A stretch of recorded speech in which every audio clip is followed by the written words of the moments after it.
1642 to 1651, England, Scotland, and Ireland, Wars of the Three Kingdoms. The Wars of the Three Kingdoms were a series of civil wars fought in England, Scotland, and Ireland between the years 1642 and 1651.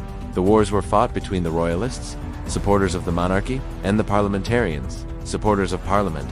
The wars were complex and at times bloody, but they had a profound impact on English history. The wars began in 1642 when King Charles I decided to arrest 5 members of Parliament. The king was angry because Parliament had been criticizing his rule, and he thought that by arresting them, he could get rid of his enemies. But this backfired when the people of England rose up and supported Parliament.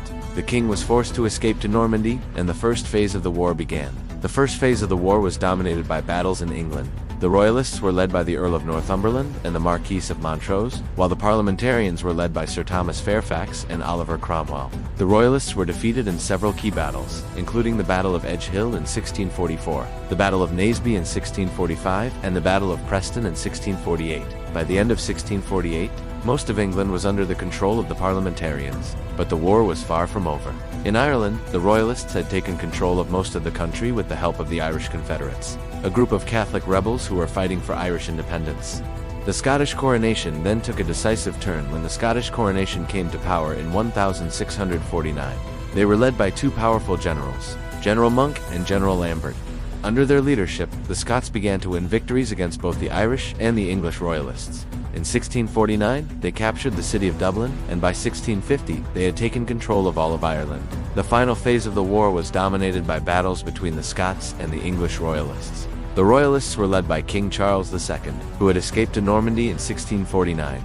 Charles II hoped to raise an army in Normandy and invade England, but this was not to be. The Scottish coronation army was too strong, and they defeated the Royalists in 3 major battles in 1650 and 1651. The last battle, the Battle of Mercaton Bridge, took place in July of 1651. It was a decisive victory for the Scots, and it led to the end of the war. The Wars of the Three Kingdoms had a profound impact on English history. It led to the end of the monarchy in England and the establishment of a republic. It also led to the rise of 2 new political parties, the Tories and the Whigs, and it also had an impact on foreign affairs. England became a republic and went to war with the Dutch Republic in 1652. The war ended in 1654 with the Anglo-Dutch Treaty of Westminster. So what were the causes of the Wars of the Three Kingdoms? One of the main causes of the war was the growing power of the English Parliament. Parliament had become very powerful during the reign of Charles I, and this had led to a constitutional crisis. The king was seen as a tyrant, and the people of England supported Parliament. Another cause of the war was the rise of Puritanism. Puritanism was a religious movement that began in England in the 16th century. The Puritans wanted to reform the Church of England, and they saw Charles I as a tyrannical ruler. The Puritans were very influential in Parliament, and they used their power to oppose the king. A third cause of the war was the state of the English economy. The English economy was in a state of decline during the reign of Charles I, and this led to social unrest.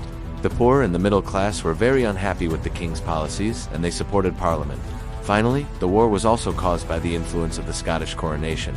The Scottish coronation was a powerful force in the 17th century, and they had a major influence on the outcome of the war. In conclusion, the Wars of the Three Kingdoms were a complex and at times bloody conflict, but they had a profound impact on English history. It led to the end of the monarchy in England and the establishment of a republic.